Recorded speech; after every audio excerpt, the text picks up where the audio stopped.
L'affaire Babylou. Cette affaire commence le 19 décembre 2008, jour où Fatima Afif est licenciée de la crèche où elle travaillait pour faute grave à son retour de son congé maternité, à cause de son souhait de porter le voile sur son lieu de travail. Cette décision est justifiée par la directrice de la crèche au nom de la neutralisation philosophique, politique et confessionnelle inscrite dans le règlement intérieur de la crèche. L'ex-employé dénonce un licenciement abusif, saisit le Conseil des prud'hommes et réclame plus de 100 000 € de dommages et intérêts.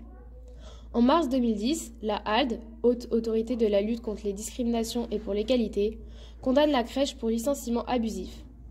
Mais en avril, la nouvelle présidente de la HALD, qui a comme principe de défendre la laïcité, veut réexaminer le dossier pour renverser la situation et faire gagner gain de cause à la crèche. Cependant, le conseil de la HALD ne change pas de jugement. Le 8 novembre 2010, la présidente de la HALD, qui défend la crèche, intervient durant le jugement au prud'homme, contredisant le précédent avis juridique de l'autorité dont elle était pourtant présidente. Les prud'hommes donnent raison le 13 décembre 2010 à la directrice de la crèche, estimant que Fatima Afif, la salariée licenciée, a fait preuve d'insubordination caractérisée et répétée. Le 27 octobre 2011, l'affaire est portée à la Cour d'appel de Versailles qui confirme la décision des prud'hommes.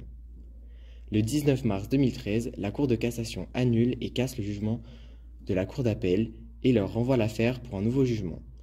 La Cour d'appel de Paris confirme le 27 novembre 2013 la décision des prud'hommes qui était la justification du licenciement par la crèche. Le 16 juin 2014, la Cour de cassation revoit le dossier en urgence et cette fois change d'avis pour appuyer la décision de la Cour d'appel en faveur de la crèche. Le 10 août 2018, Fatima décide de ne pas s'arrêter là et se rend au Comité des droits de l'homme de l'ONU. Il se place en faveur de la salariée et déclare que, si le résultat du procès ne peut être changé, il conviendrait au gouvernement français de fournir une indemnisation financière à Fatima. En réponse à ceci, le président de la Cour de cassation ayant jugé l'affaire en 2014 reconnaît la faute de ce jugement, accepte les contestations du comité, mais affirme qu'il est essentiel de respecter le jugement fourni 4 ans plus tôt par la Cour de cassation. Ainsi, cette affaire débouche sur quelques conséquences et enjeux sociétaux. En effet, on remarque d'abord l'écriture d'un nouvel article dans le Code du travail, inscrivant le principe de neutralité issu du service public dans les règlements intérieurs. De plus, on remarque l'énorme crise médiatique que cela a suscité. Les accusations à l'islamophobie envers la directrice ou au djihadisme envers Fatima ont beaucoup remué la scène médiatique.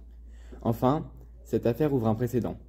L'autorité du Conseil de cassation lors du premier jugement a été remise en cause, ce qui est une première en France et ce qui pose des questions, peut-être, sur l'avenir de ce tribunal d'exception.